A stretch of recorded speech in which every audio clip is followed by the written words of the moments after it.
भुलारिया गांव के लोग आम तौर पर खेती पर निर्भर थे, लेकिन कई सालों से बारिश कम हो रही थी। खेत सूख गए थे। रचना के पिता खेतीहर मजदूरी करने लगे। माँ बीमार और छोटी बहन स्कूल छोड़ चुकी थी।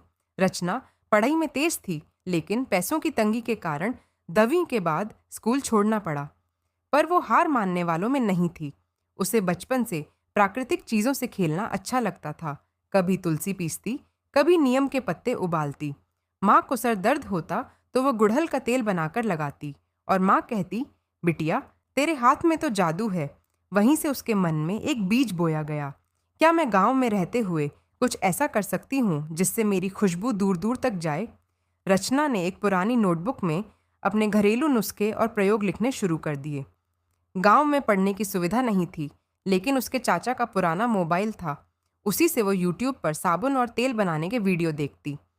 रात को जब सब सो जाते, वो लालटेन की रोशनी में छोटी सी थाली में गुलाब जल, बेसन, नीम का अर्क मिलाकर साबुन बनाती। कभी जमता नहीं, कभी टूट जाता, पर उसने हार नहीं मानी। जब उसने पहली बार गांव के हाट में अपने बनाए साबुन बेचना शुरू किया, तो लोगों ने ताने मारे, अब ये भी बिजनेस करेगी? छोरी को शादी की उम्र में साबुन बनाने का शौक है। एक दिन तो एक ग्राहक ने साबुन को हाथ में लेकर कहा, सौंधी गंध है, लेकिन पैकिंग क्या है? अखबार में लपेटकर बेच रही है। रचना की आंखें भर आईं, लेकिन जवाब में बोली, अभी अखबार में है, एक दिन डब्बे में होगा और दुकान में भी।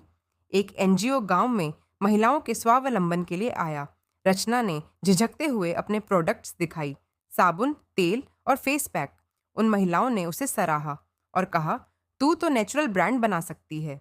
एनजीओ ने उसकी मदद से उसके उत्पादों की तस्वीरें खींची और सोशल मीडिया पर डालीं। फिर जो हुआ वो चमत्कार जैसा था। पहले ही महीने में 47 ऑर्डर आए, उज्जैन, भोपाल और इंदौर से। रचना ने अपने उत्पादों को एक नाम दिया, माटी की खुशबू।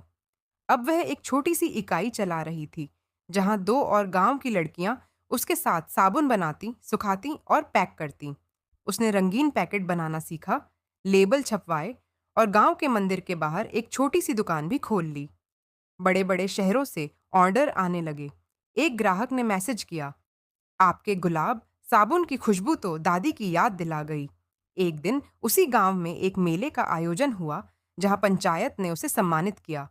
गांव के प्रधान ने माइक पर कहा, जिसे हम लड़की समझकर हंसते थे, वो आज गांव की पहचान बन गई है। रचना ने मंच पर खड़े होकर कहा, संघर्ष बड़ा था, बिजली नहीं थी, पढ़ाई अधूरी थी, लोग ताने देते थे, लेकिन मैंने हार नहीं मानी। संघर्ष जितना बड़ा था, सफलता उतनी ही शानदार बनी। कहानी से सीखें, रास्ता नहीं मिले तो खुद रास्ता बनाओ। गांव की बेटी केवल बोझ नहीं होती, अगर अवसर मिले तो वह गांव का भविष्य बदल सकती है।